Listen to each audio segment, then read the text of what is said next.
everyone. We're back with another episode with me, Saman, on Off the Record. And here we'll discuss another episode, another university, another student, and obviously different levels of experiences.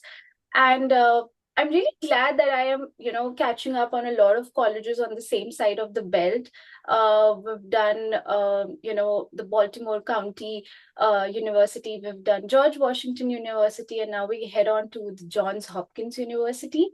So here we have Arpit, and he would be talking us through a lot of different things, how he got through the university, how his experience was, and now he's working with Pearson, his job experience, the current role, and how it aligns. We'll talk a lot about those things. So first of all, I really want to thank you, Arpit, for joining us and sharing your experience with everyone on Off the Record on ITSP magazine. So I'd like to give you a moment to introduce yourself. When did you come to the United States? From where? And yeah. Yeah. Firstly, thank you for having me on this podcast. Yeah, so I'm originally from Mumbai. I came to the US in fall of 22, a little bit after the COVID thing had settled down. I pursued my Master's of Science in Security Informatics or Cybersecurity from Johns Hopkins. And yeah, I graduated last year in December. And since then, I have been working as an application security engineer at Pearson. Uh, so yeah, it's been a journey, and I'm excited to talk about it here. I'd really love to know more about working with Pearson, obviously offline. But I've always heard because I've sat for a couple of certifications and Pearson View was, the topmost priority to, go through and, use their platform. So I would really love to talk more about it and obviously a little later in the podcast as well with you. But starting up with Arpit, you graduated very recently. It's been like 10 months working. Yep. But if we go back in time and when you were actually planning up to come to the United States, what was your criteria of choosing? Obviously, we know Johns Hopkins is a very elite university. Nobody would say no to it. But as students, we always have a bunch of options from where we select and see, okay, the city may be a preference or the tuition fees or the scholarship. So let's just talk about the college. What stood out for you for the college that you chose it? Yeah, sure. So firstly, before even selecting the college, for me, major decision point was whether to go with an MS in cybersecurity and put all my eggs in that basket, or whether I should go with just an MS in computer science and then explore. Luckily for me, by that time I had been working in the industry for a while, and I had kind of realized that cybersecurity is where I wanted to have my career. So that's why in the application process, I mostly focused on applying to cybersecurity programs. There were a few universities where I also applied for their CS programs, but my focus was always cybersecurity. And coming to your original question about Johns Hopkins, for me, the major criteria, the reason why I selected Johns Hopkins was one, I was interested in doing research in space tech, in space cybersecurity, and I found a professor at Hopkins, Professor Gregory Falco. He's I think in Princeton right now, if I'm not sure, but he used to work here, and I had a word with him, and he offered me to join his lab in attacking satellites, basically, if I was given an admission to Hopkins. So I wanted to work on that part. So that was, I would say, a major deciding factor for me. Apart from that, I was also like the brand name of Hopkins was definitely a factor. And also there was this thing where so I had also received admits from a few other universities, but the batch size there was really huge. Like the batch size was, I think, 400 or 500 people compared to Hopkins, where our batch size was only 60. So for me personally, that was another plus because it felt like there were more opportunities that I could utilize. Uh, and yeah, those I think were the major factors. And looking back now, I definitely feel like I did make the right choice with that. Totally, you did. Like, no going wrong with such like benefits that you actually talked about. And I guess it's just limited. There would be more that you would Mm. have, gone through all through your session time. So it's like the curriculum for the cybersecurity program at Hopkins. I'll just say it Hopkins so that it's quicker.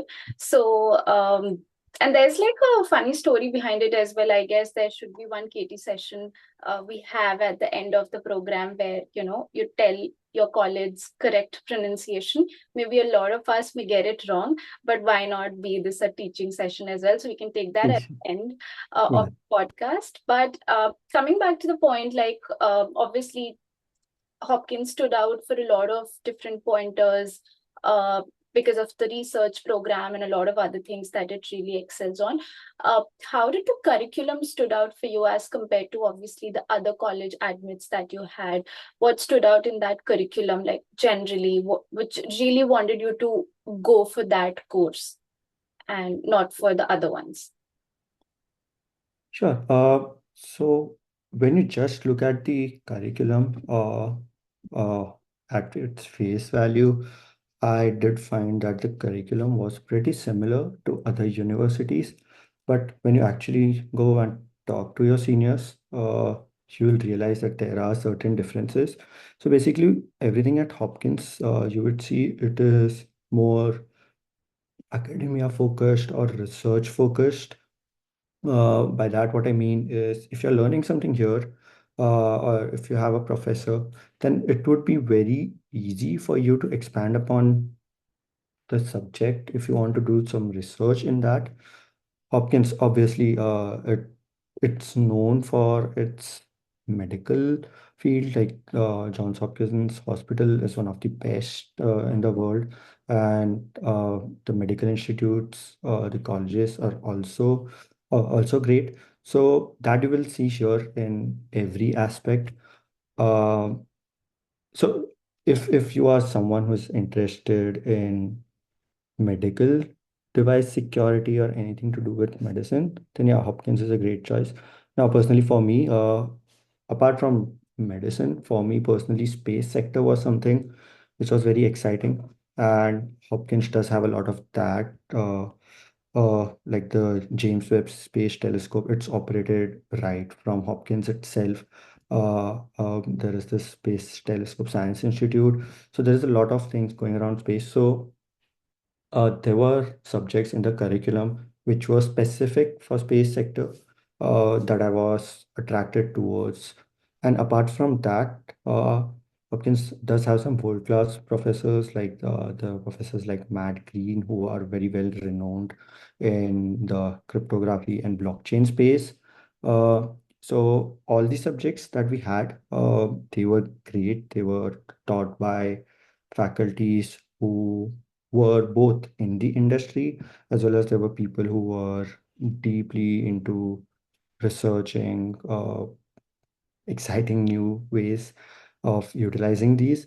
So the professors were a big factor for me in selecting the university. Uh, when talking about the curriculum, some things that attracted me were one, we had, I think now this is going to be something which is pretty similar for other universities as well.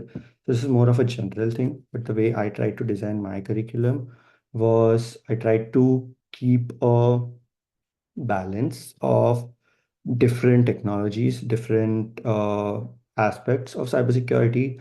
So, for example, I took some courses which were more policy and management oriented uh, when talking about in context of security. There were some courses which were around ethical hacking and web security.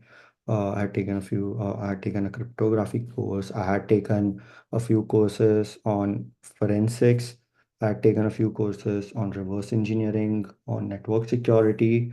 Uh, so those things just gave me a good breadth of everything that security had to offer. Uh, and that helped me kind of both be a jack of all trades as well as understand what was it that I actually liked and then go deeper into that. So if I had to give an advice, that's something I would give to anyone else who is also thinking about maybe just cybersecurity or even computer science in general, is to unless you definitely know that you are looking at the specific field, try to keep your options open. Yeah, I was about to say like jack of all trades because, a lot of people actually come up and say, what domain should we go for? Because obviously cybersecurity is pretty huge in terms of areas and what are the different things that one could learn and excel or like. But this is really good. Like, if you're paying so much tuition fees, it's better that you explore all of the areas and see for yourself, like, what works for you once you're out in the professional world. So, I would say that's like a really smart decision. And of course, Hopkins providing you with that curriculum where you Yeah. have exposure to everything, like little bit, and then you can actually understand that, okay, this happens here, and you know that would have helped you a lot, Arpit, with choosing what area you want to go into eventually. Right. Yeah. Like I mentioned, some of this was also due to the design of the course itself. Like we were required to take two, I think, yeah, we were required to take three courses. So I was in the technology and research track, and in this we were required to take three courses, had to be around policy and management.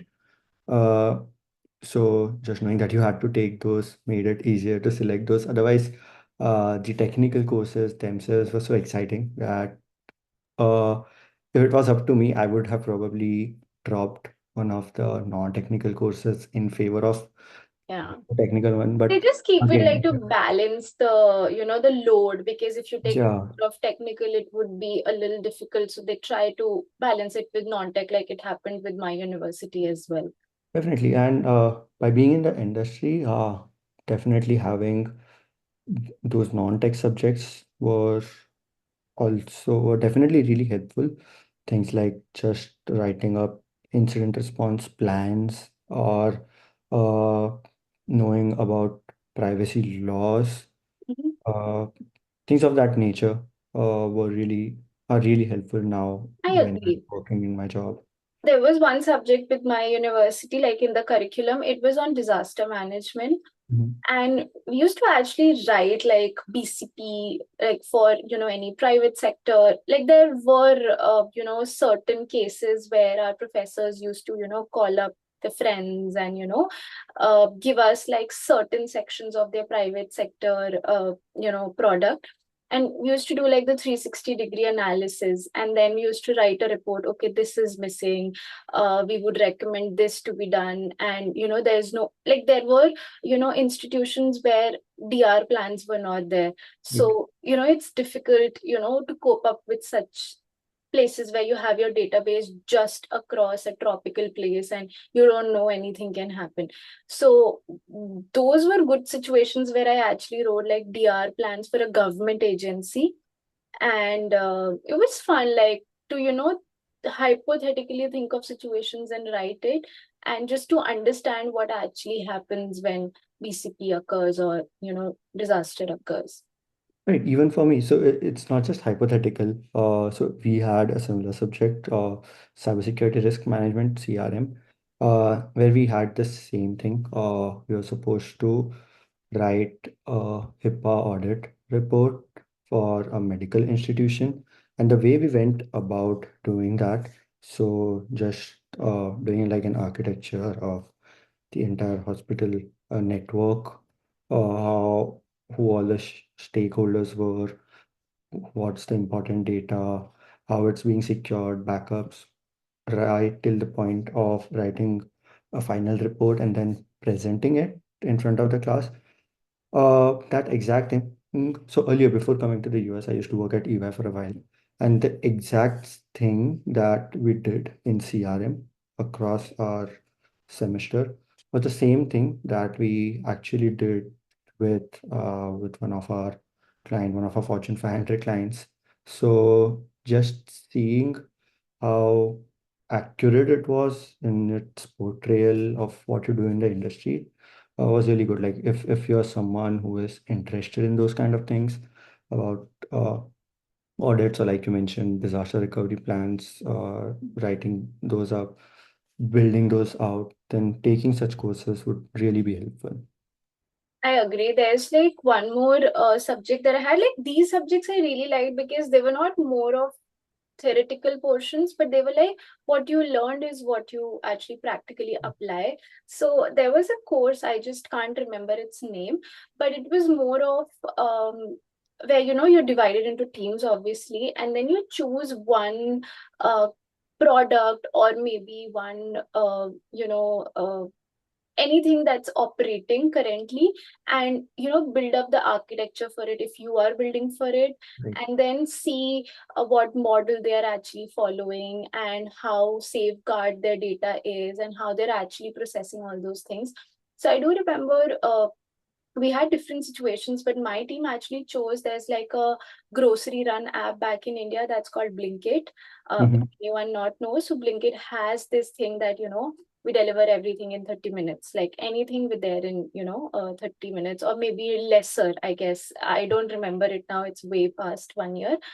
So we did like the complete analysis of what actually, how it's actually, built up, and then what all things we can incorporate to, magnify those features better.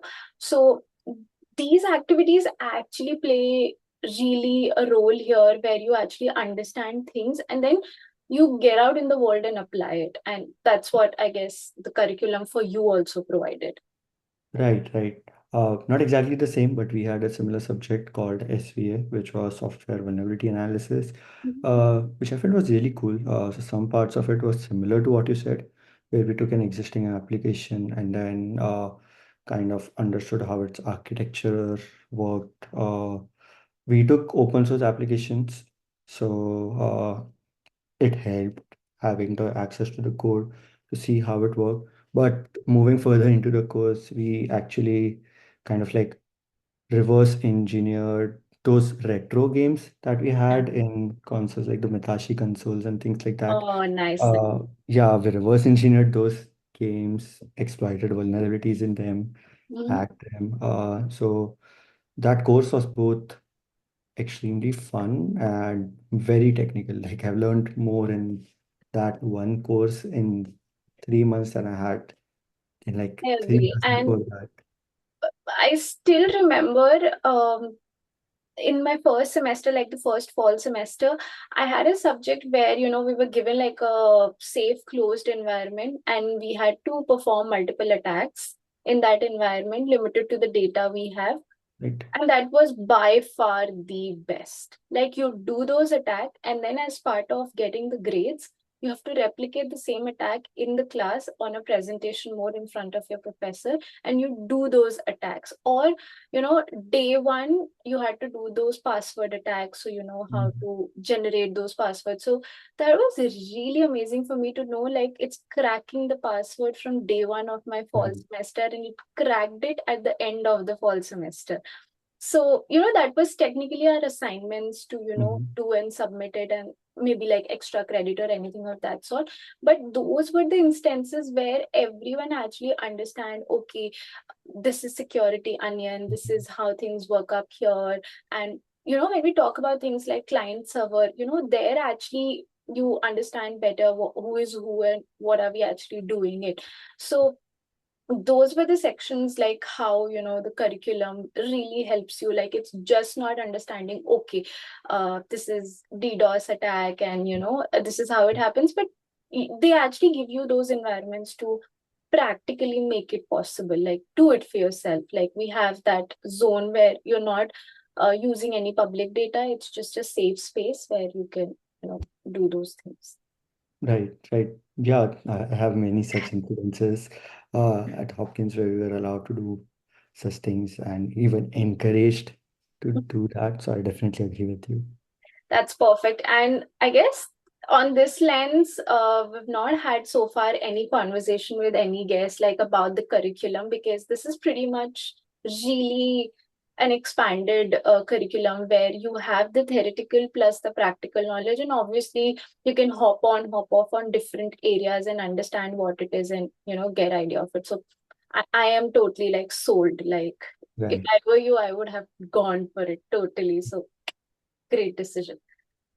Okay, so far I've gone through the curriculum, the university, and everything. So let's come to the point of let's talk money. So Mhm. that's like the basic thing when we apply. There are lots and lots of factors that everyone puts in terms of finances, that how we want to choose this particular university. So uh, we don't want to get into the exact numbers, but we generally want to understand like how much something gets out of pocket when one has to go to Hopkins.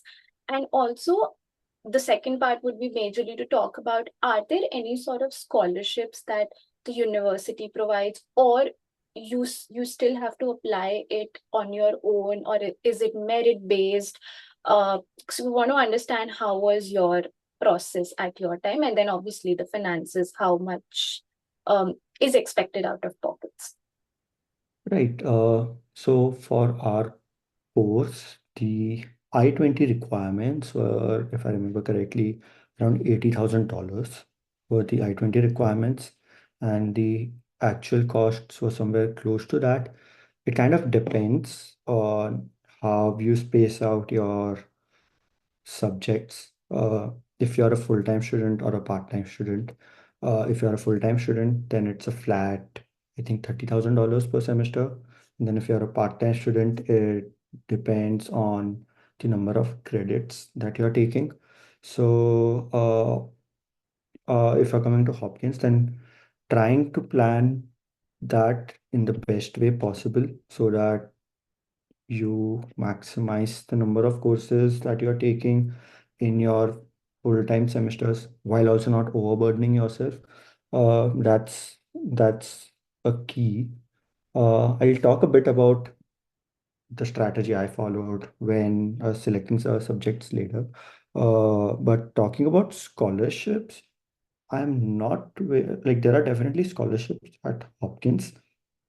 From what I saw, a lot of those were mainly for US citizens, because I think Department of Defense uh, has some scholarship programs that are running. Even Hopkins themselves do.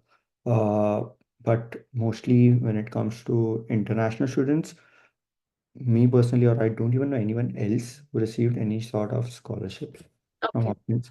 So that's one thing. But the other side of this is also one thing that I touched upon earlier is that the batch size is small.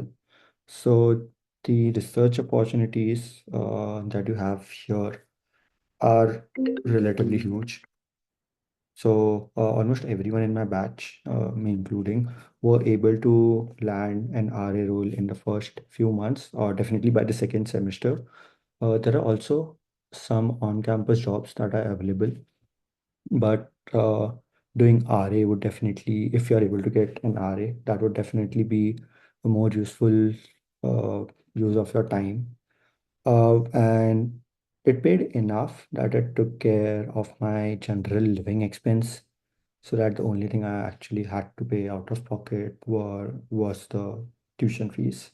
got it. That's good. Like I'm sorry I did not add up more about the what you talk about, the research assistant and those kind of situation, because if not scholarship, those things actually help students in terms of like the day-to-day rent and other things, because the only bigger chunk is the tuition fees. Right, So, yeah, right. that's great. Okay.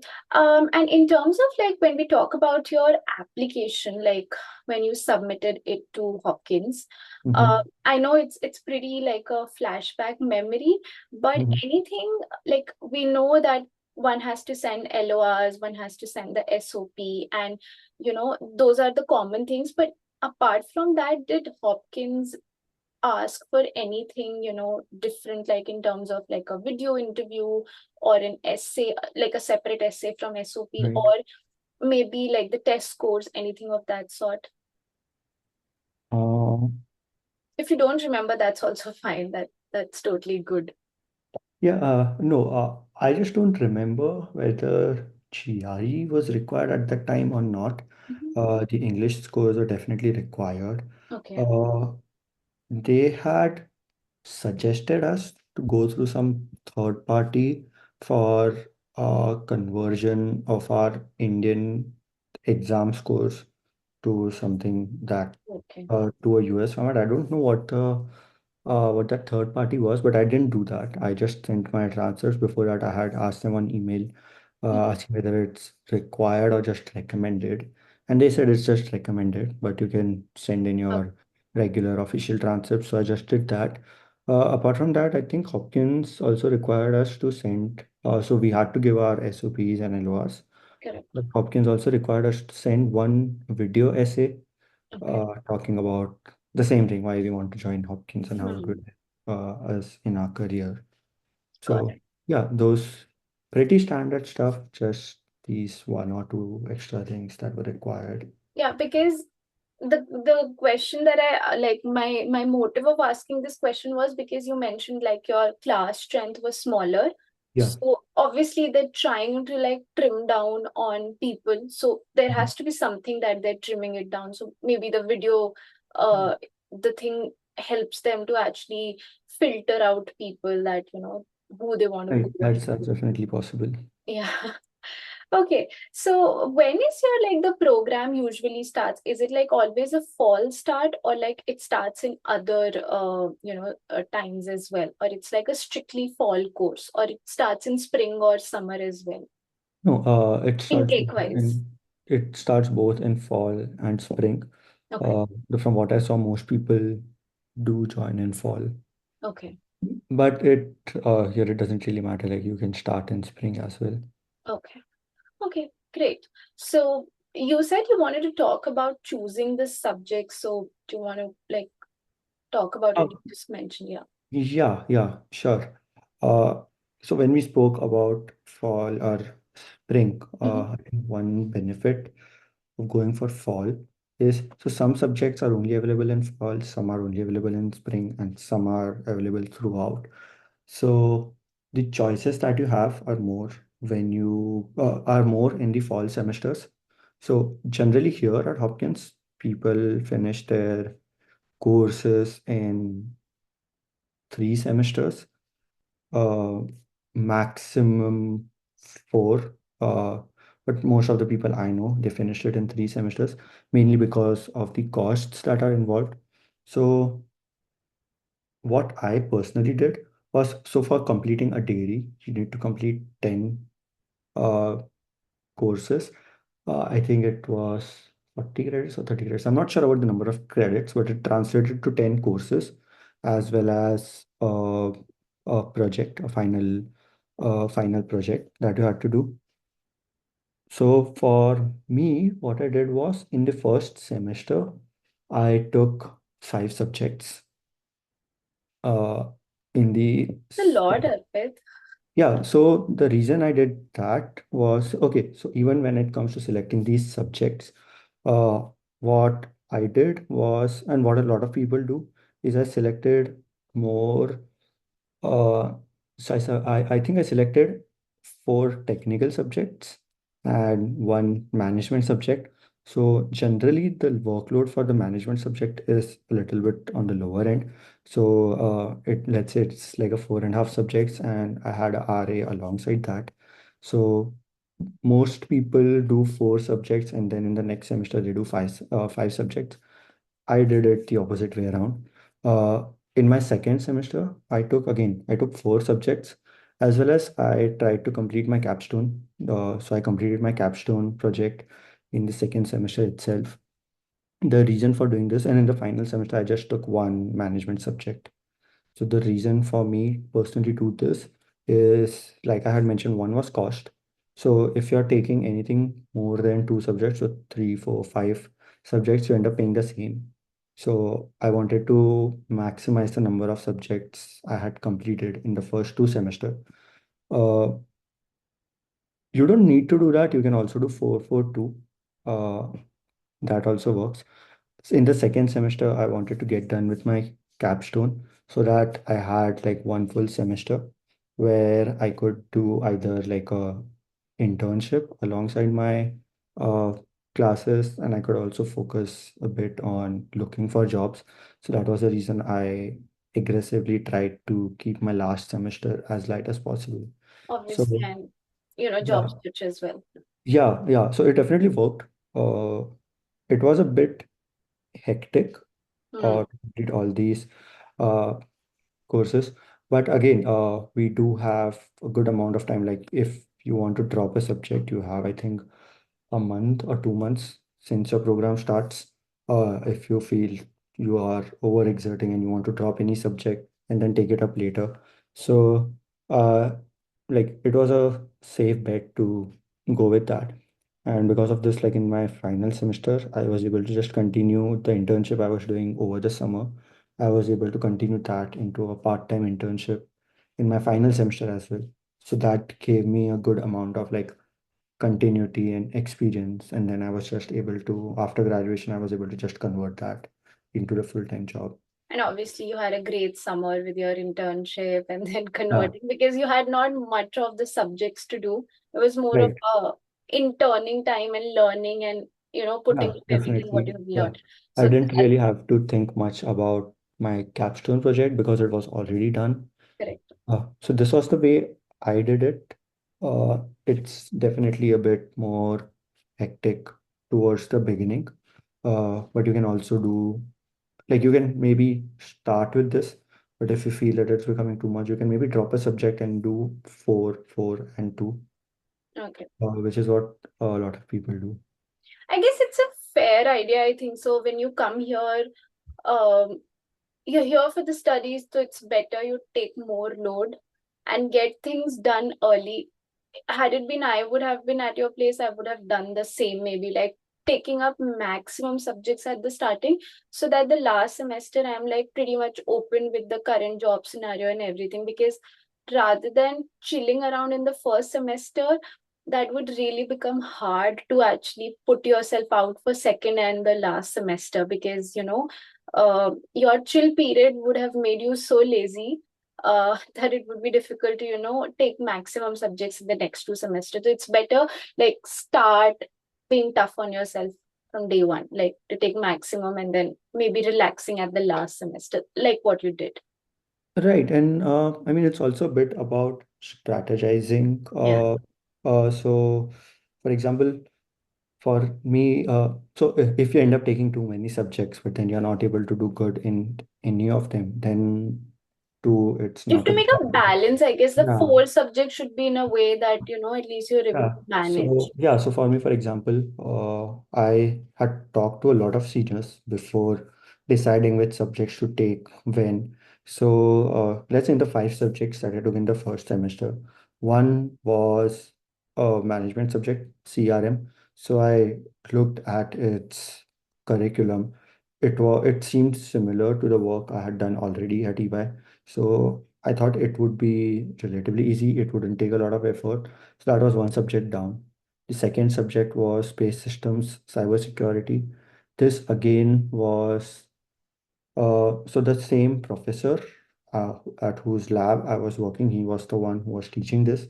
So whatever work I was doing in the lab, it was almost like the same thing was being taught again in the course. There were a few extras, but the effort required there as well wasn't that much. So there are two subjects down. So now in reality, I only had like three subjects where I had to actually dedicate a lot of time and effort uh, to study. So that made it easy. And in the second semester as well, I think I took up ethical hacking, which was something I used to do bug bounties a lot in the past, bug bounties and even penetration testing. So I figured that subject would be relatively easy for me to do. So there was a bit less pressure for that, as well as there was systems security that was also relatively easier. So, and again, one management subject again in that semester, which was relatively chill. So then in that semester, I was able to focus more on my capstone and two actual technical subjects. So, for me, I actually had planned exactly which subjects I would take in each semester before I had even started my first semester. And I had done all of this with like talking to seniors about how the professors are, how much is the assignment load, how is the subject, are there things that you can do beforehand which makes it easier for you during the classes itself. So all those sort of things just I think help me optimize my approach, if I have to use those words. I can't hear you. Oh, sorry. Sorry. So it's basically we're talking more in the computer language of, optimizing, Ah, strategizing. So, but yeah, that's like a fair strategy, and I am totally like siding it. And I guess everyone hearing it right now may have gotten a good idea that, if you have to take 10 subjects and somehow be quicker on that side, strategize it better, connect with your alumni, and obviously listening here as well would help that somehow you have to balance it out. right. Great. So great, we talked about a in depth about subjects, choosing curriculum, finances, scholarship, and the assistantship and other things as well. um just wanted to like go to the next step before we talk more about things when you came to United States. It's the elephant in the room. That's how was your visa experience, Arpit, for you? How did it go? Was it like a easy breezy thing, smooth transition, smoothly got your visa, or was it like a took you months to capture an appointment and then go there and get things sorted for you? So uh, how was your experience with the visa? I'm trying to remember it, but I think honestly for me it went pretty smooth. That's why you were not able to remember anything because it Yeah, went I think it was pretty smooth. smooth. I was a part of a few WhatsApp groups where people used to post if any visa slots were available. Mhm. So before booking the slots, that was the only thing I really had to constantly monitor. And then after that, it was just about finding the slot. I was able to find a slot in Mumbai itself.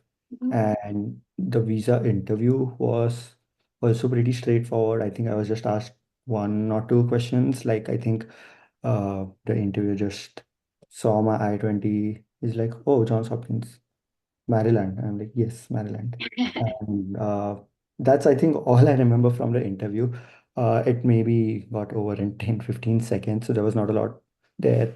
So, yeah, for me personally, it was a very seamless experience.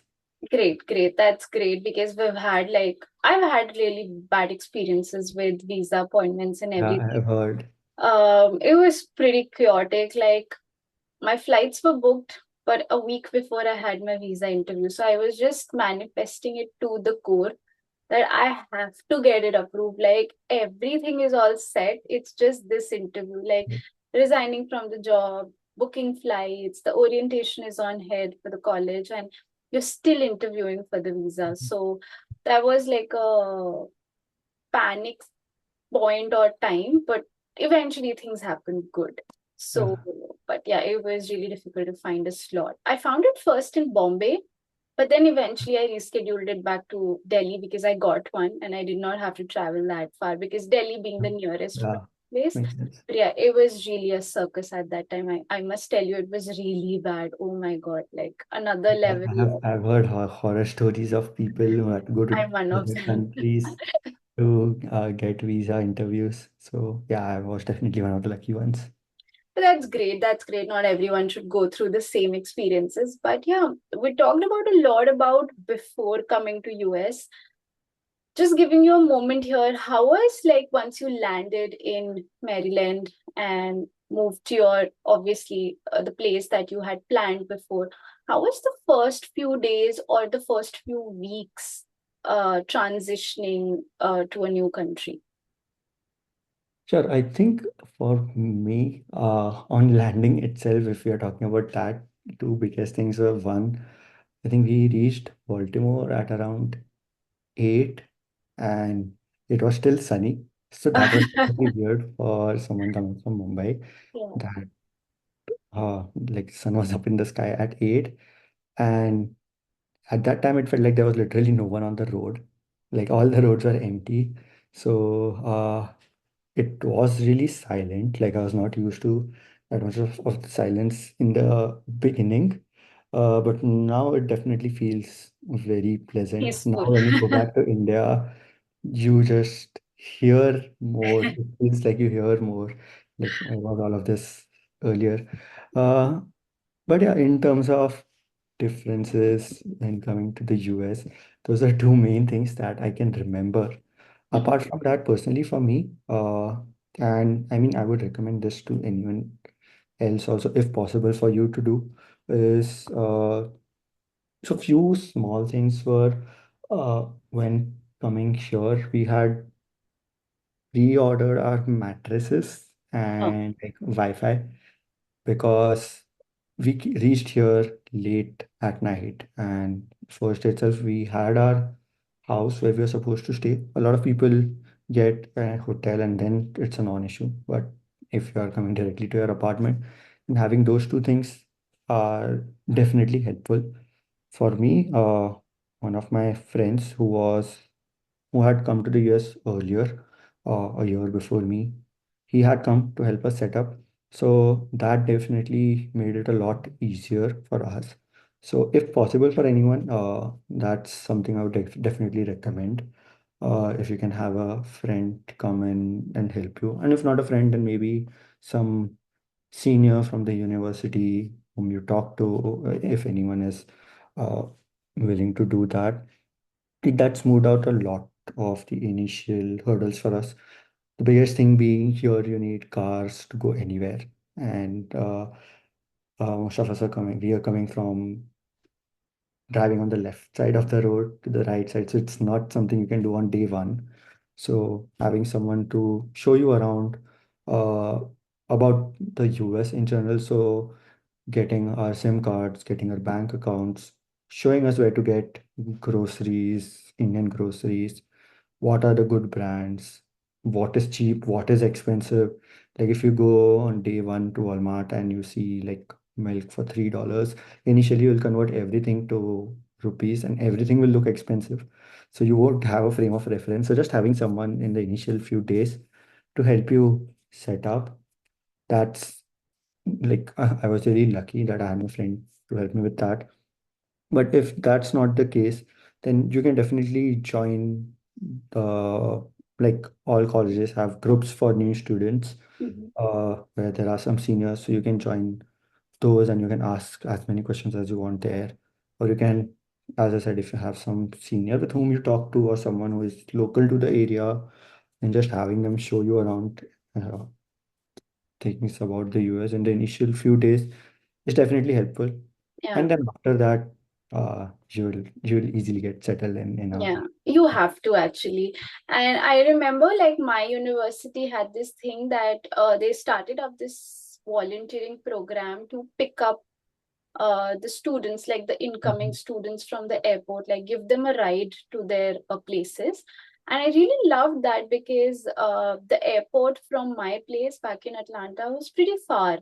And Yeah, Atlanta is famous for, a lot of traffics and other things. And same as you, I had the same experience. Like I landed at 7 and technically 6:30, and 6:30 is that time in India when the sun is almost at the verge of like just hiding itself, but it just felt like it's fully up, like yeah, it was. scaring me a lot. But then I thought maybe my times haven't changed. It's somewhere else's time that I'm able Mm. to see, and that's why I see, sun and everything. It's still like 3 or 4 o'clock in the afternoon. But eventually I got hold, like that was the biggest thing, like sitting in the balcony for hours and then realizing, oh my god, it's 8:45 in the night. Yeah, I have to make dinner and eat dinner. So right. that took me some time.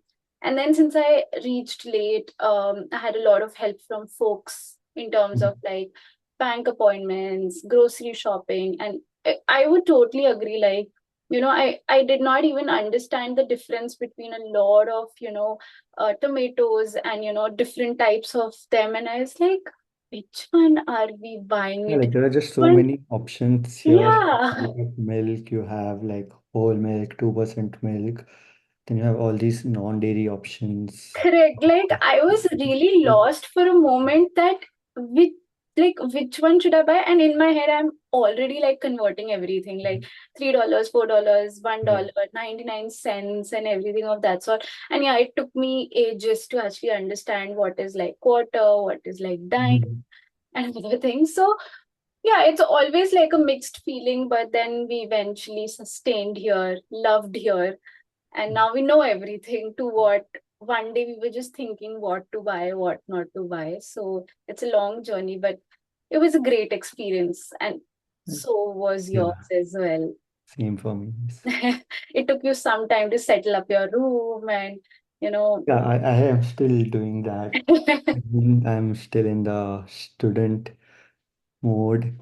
okay. And yeah, one thing that I think I didn't mention probably is so I mentioned mattress as an example, but you will find your local groups. There are a lot of groups local to your colleges where students are who have graduated, they're selling off their old things, and these people, if they're getting jobs elsewhere and they need to move quickly, Mm. you'll often find a lot of things for extremely cheap. So that's how I have bought, like most of the people here buy a lot of things. You don't just buy new off Amazon, and that's a good way to save money. Yeah. You can just buy like a desk for super cheap, desk, monitor, cupboards, any I essentials. still go through Facebook Marketplace a lot. Yeah, Now that I live in like in a different state and live alone, student life was more of shareable spaces. right. But I still like go through Marketplace because you see a lot of good things at cheaper price, and that's like vintage or goes with the vibe of your room, and or maybe like a necessity for you, and you get those things. Yeah, So definitely. That's the first place I look I at guess that if was I'm looking to one buy of the something. thing that I learned from US as well. Like, I remember it very correctly. My roommate came up and said, "There's like a sofa set, that's there below in front of the apartment. Let's just go and see how does it look. Do we want to keep it in our living room when we were students?" And we Right. had that. Like, couple of other people had like a television, just in the Yeah. uh, side of the apartment, and they just used it for the entirety of their student time. So that was also one other thing that I was like, who leaves this all items for free? I would have not left it. Like they Yeah. could have put something, and they were all free, and you just have to bring them up to your place. Yeah. And And you don't see a lot of these things in India. Like there are right, definitely some secondhand marketplaces, they're never free. where it's quicker. Yeah. But the extent of what similar things you see in the US, it's not the same in India. And definitely, people leave things Yeah, on the sides or correct. in shared spaces in the building, and Hmm. it's free for everyone to use. So that's definitely a thing here. I've had my first vacuum like that back in student times. So yeah, it's Yeah, all I have gotten a lot of books like that. oh, There are a nice. lot of open libraries Okay, everywhere where people leave their books and you can take them, read them, and then keep your own books, whatever. So I've built my library like that. nice, nice, nice. That's great. Like this is one thing that I was really amazed at, but now I really love this part Yeah, of what we have, this give and take thing of no, like of all these commodities. So I really love it. At times I put it likewise, drop it, like just take it. Like yeah, I don't want to charge anything. So that's like the best part of living here. You get amazing things at free yeah. prices. Hopefully, yes. Great. So I know we've talked in length about a lot of things, and pretty much the last segment is basically to talk about your current job experience and how does it aligns with your degree program that you did. So if you can shed some light, obviously talking about what is your position and company name, but how it aligns with your degree program and yeah. Yeah, so currently I'm working as an associate application security engineer at Pearson. So this is a role that continued from my internship. Basically, what I do every day, it's purely cybersecurity. My role is of two parts. One is doing penetration tests, sorry about that, of our applications, and second is doing vulnerability management. So therein you'll have a lot of, when you're working in huge organizations, you'll see a lot of these SAST, DAST, SCA tools. You'll see a lot of logging systems. You'll see Jira, things like that, and you'll be working with a lot of different teams. So managing the vulnerabilities that these tools find and working with the teams and like verifying those issues, helping them fix it, helping them retest uh, those things. Like basically, I'm the point of contact for anything security related for the teams I'm responsible for. So it's a pretty fun experience. It's a good balance of purely technical. Like when you think of cybersecurity, you think of hacking. So there's a good balance of that in terms of penetration testing, as well as there's a lot of uh, the relatively non-technical things as well that I mentioned about earlier that you learn in university, like things about following SLAs Mhm. or just these disaster recovery programs or just incidents management. All of that is a part of my job. Oh, great. That's amazing. And this was one of the subjects I assume as part of your curriculum as well. Maybe you explored I won't say it was just one subject, but it was multiple. sprinkled throughout. And that was the same thing that you were interning with and then converted into full time. Yes, my internship was a bit more focused on the penetration testing side of things, Mhm. and I have gradually gotten more into the vulnerability management as well.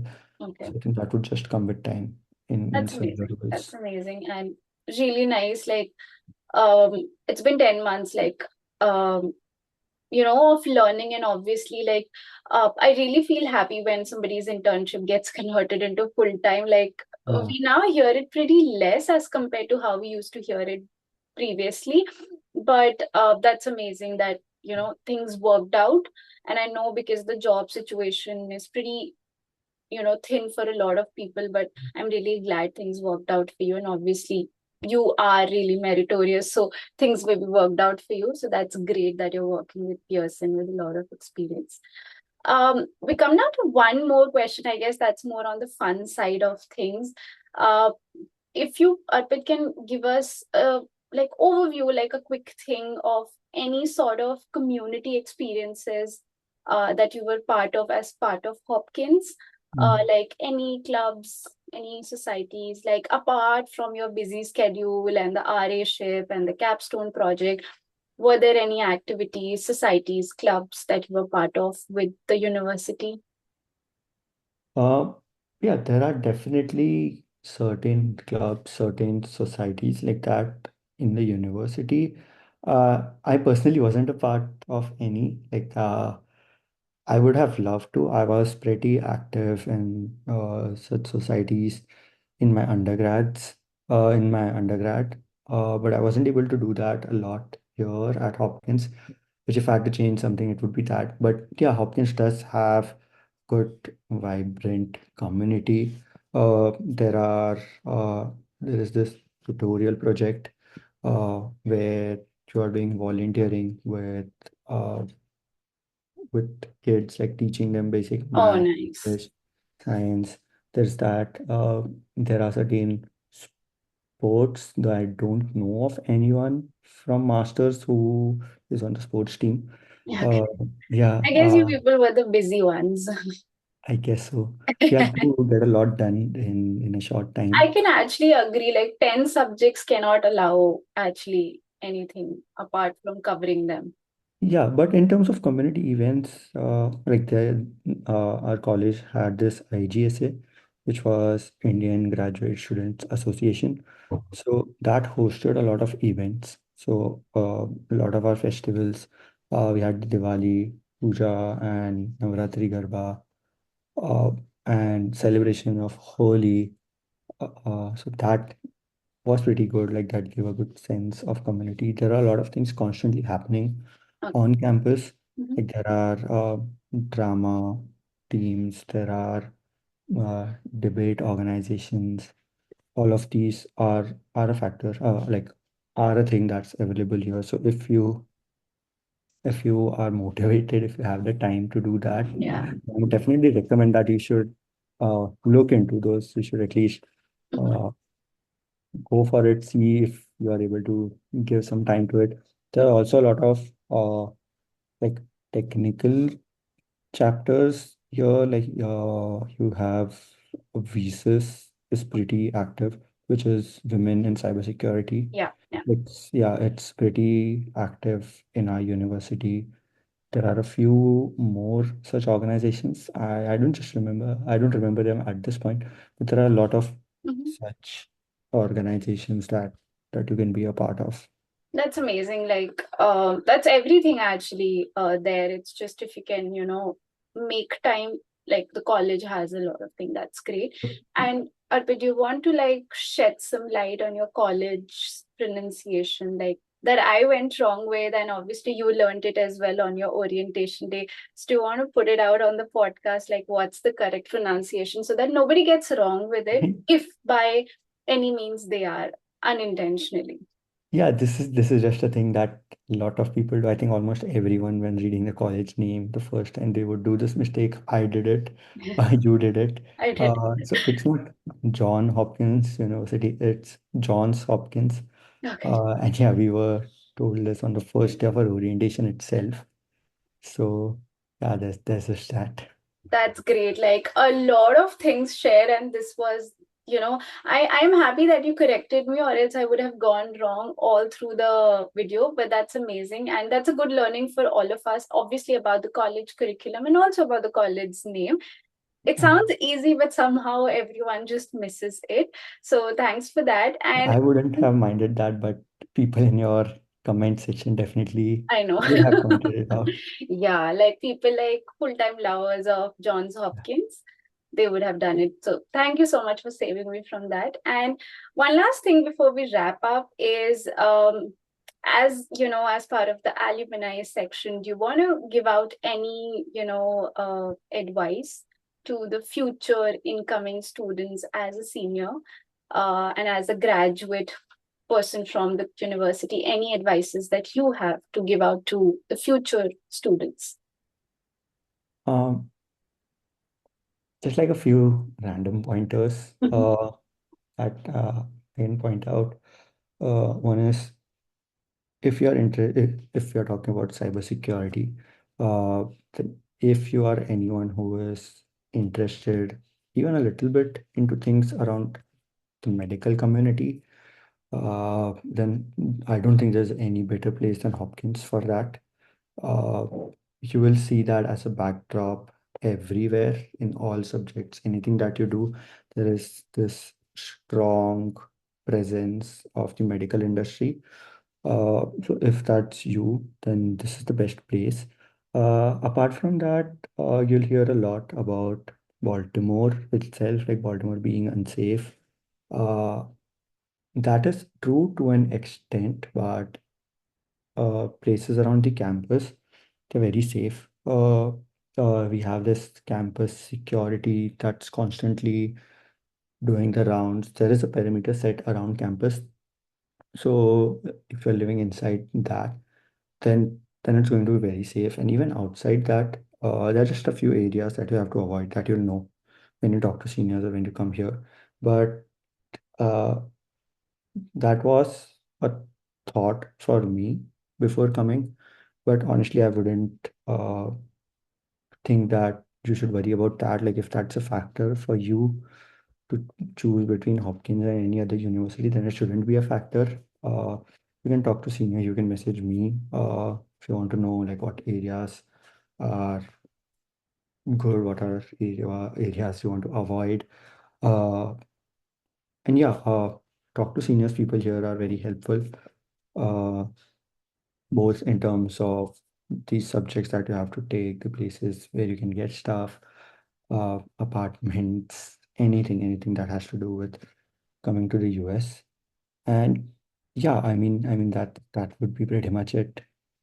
Thank you so much, Arpit. And we'll have your LinkedIn handle in the description below. So if anyone wants to ask more follow-up questions, anything more that we couldn't discuss here, or you want to have more one-on-one discussions, so we'll have his LinkedIn handle and you can totally connect with him and ask more questions, if any, obviously, related to your degree program or any specific questions. But this was really great to talk about a lot of things, Arpit, and thank you so much for taking out time and coming here, talking about your experiences. I know we discussed in length about a lot of things, and if somebody is coming up for this course, it would be really, really fruitful. Like I can say it, if I was to come and choose for the cyber program, this particular discussion, the things that you talked about would really have helped me, in actually like just choosing that course and the college. So thank you so much for taking out time, and I hope so people take advantage of it and ask more questions, and there could be more brilliant mind coming to Johns Hopkins. So thank you so much for sparing time and coming on ITSP Magazine. No, thanks a lot for having me here. It was similar podcasts and similar videos that helped me as Mhm. well when I was coming here. So I'm just happy to kind of pay it forward. So thank you. And yeah, definitely feel free to message me on LinkedIn if you want to discuss anything about Hopkins. Great. Thank you so much. And to everyone, we'll be back with another episode soon. And happy holidays to everyone. And thank you so much, Arpit. Bye. Bye bye.